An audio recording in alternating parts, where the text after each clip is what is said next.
Assalamualaikum warahmatullahi wabarakatuh. Di sini kami dari kelompok H akan menjelaskan mengenai materi ekuitas. Sebelumnya, izinkan saya untuk memperkenalkan anggota dari kelompok kami. Yang pertama yaitu Muhammad Safin Artakusuma dengan NPM akhir 298. Kedua, atas saya sendiri, Nelly Farlina dengan NPM akhir 296. Dan yang ketiga ada Nabila Fatharani Putri dengan NPM akhir 313. Dan yang keempat ada Barlintian Najwa dengan NPM akhir 319. Di sini saya akan menjelaskan mengenai bentuk korporasi. Korporasi merupakan bentuk badan usaha yang memiliki kepribadian hukum sendiri. Terpisah dari pemiliknya, pemegang saham, ini berarti korporasi dapat melakukan tindakan hukum, memiliki aset, dan bertanggung jawab secara hukum atas tindakannya. Jenis-jenis korporasi sendiri utamanya ada dua jenis. Yang pertama ada perseroan terbatas, ciri-cirinya memiliki modal dasar yang terbagi dalam bentuk saham. Kemudian tanggung jawab pemegang saham terbatas pada jumlah nominal saham yang dimiliki. Dan keputusan tertinggi diambil dalam rapat umum pemegang saham RUPS. Jenis PT ada PT terbuka dan PT tertutup. PT terbuka sahamnya dapat diperdagangkan bebas di bursa efek, sedangkan PT tertutup sahamnya tidak diperdagangkan bebas di bursa efek, biasanya dimiliki oleh kelompok orang tertentu. Kemudian yang kedua ada perseroan komanditer. Ciri-cirinya yaitu memiliki dua jenis anggota, persero dan komanditer. Persero bertanggung jawab penuh atas semua utang perusahaan. Kemudian komanditer tanggung jawabnya terbatas pada jumlah modal yang disetor. Karakteristiknya cocok untuk usaha yang melibatkan beberapa orang dengan tingkat resiko yang berbeda. Kemudian ada penerbitan saham. Saham adalah bukti kepemilikan seorang atas suatu perusahaan. Penerbitan saham merupakan cara perusahaan untuk mendapatkan atau mengumpulkan modal. Proses penerbitan saham yang pertama ada penentuan jumlah saham. Perusahaan menentukan jumlah saham yang akan diterbitkan berdasarkan kebutuhan modal dan struktur kepemilikan yang diinginkan. Kemudian yang kedua ada penentuan nilai nominal. Nilai nominal saham adalah harga dasar yang tertera pada setiap lembar saham. Kemudian yang ketiga ada penawaran saham. Saham dapat ditawarkan kepada publik melalui penawaran umum perdana, IPO dan atau secara private kepada investor tertentu. Kemudian yang keempat ada penerimaan dana. Perusahaan menerima dana dari hasil penjualan saham.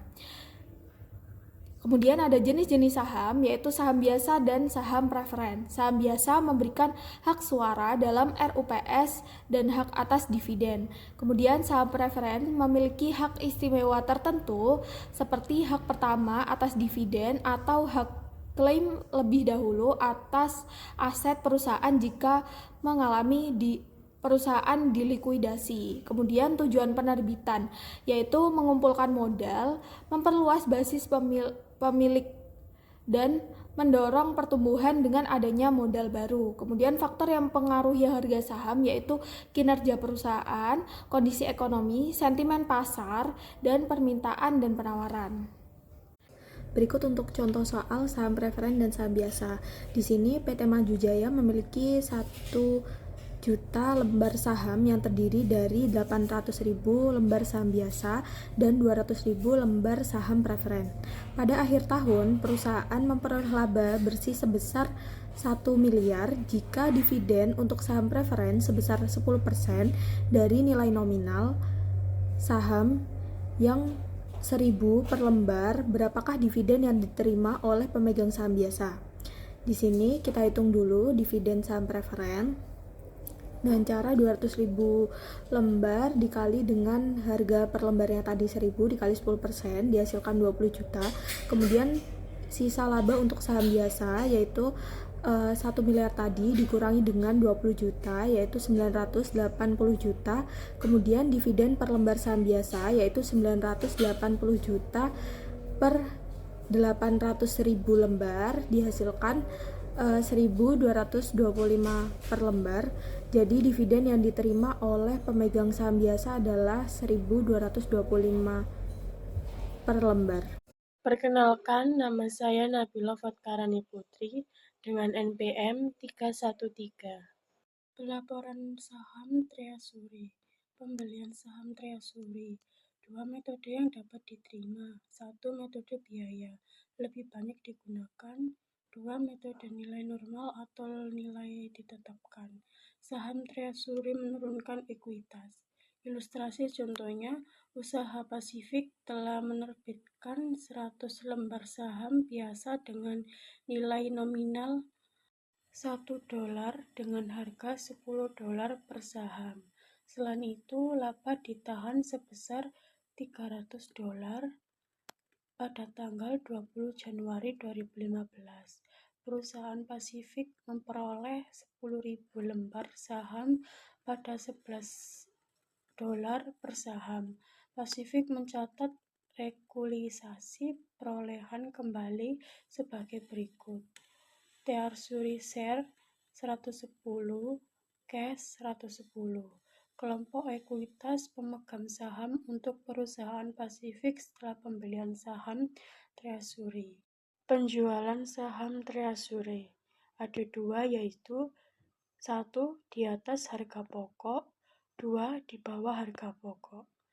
Dari poin di atas tersebut akan meningkatkan total aktiva dan ekuitas.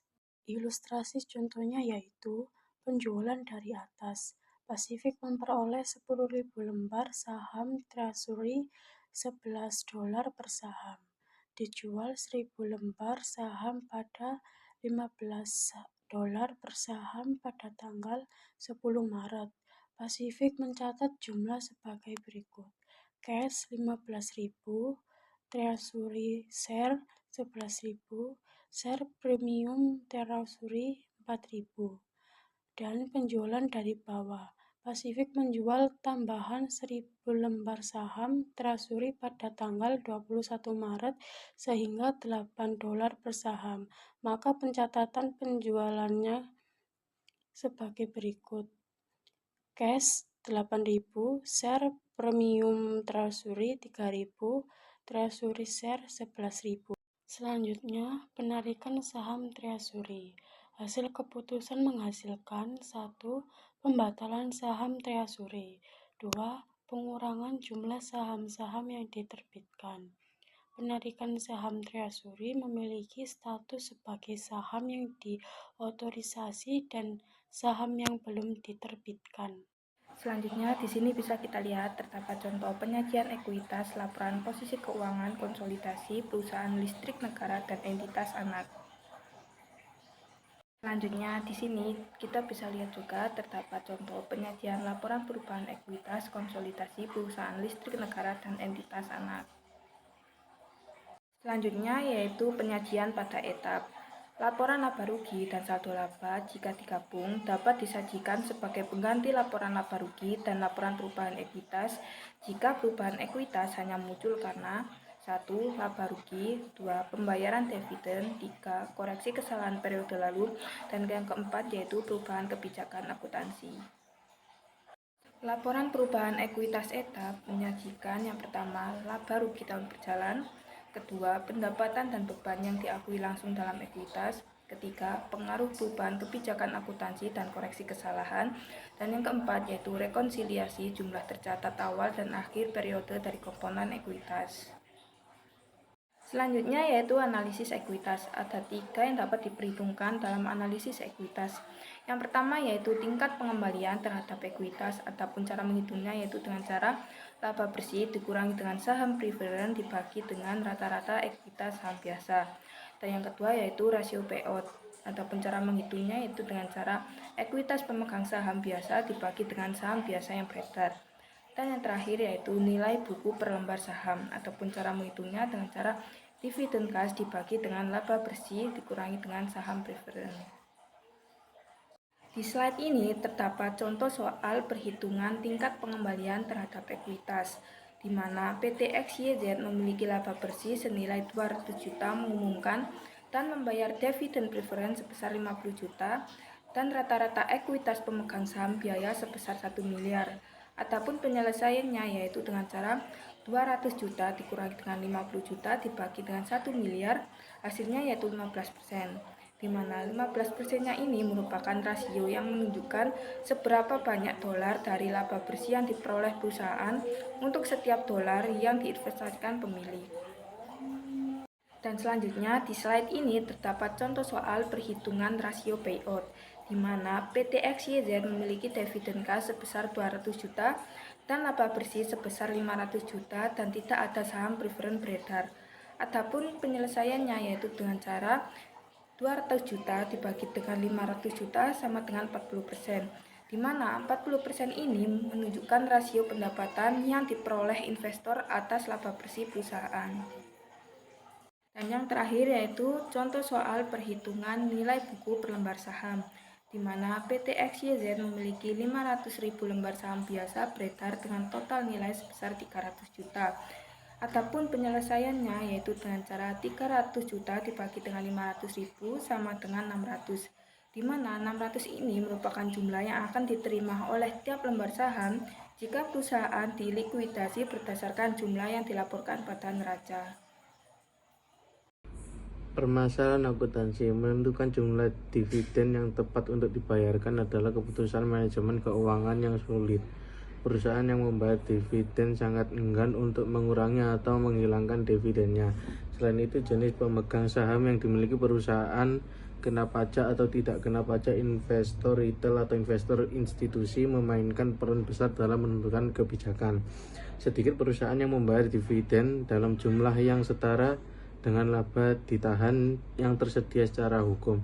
Alasan utamanya karena untuk mempertahankan aset yang seharusnya dibayarkan sebagai dividen guna membiayai pertumbuhan atau ekspansi. Hal ini kadang-kadang disebut pendanaan internal, menginvestasikan kembali pendapatan atau mengumpulkan keuntungan kembali ke dalam bisnis.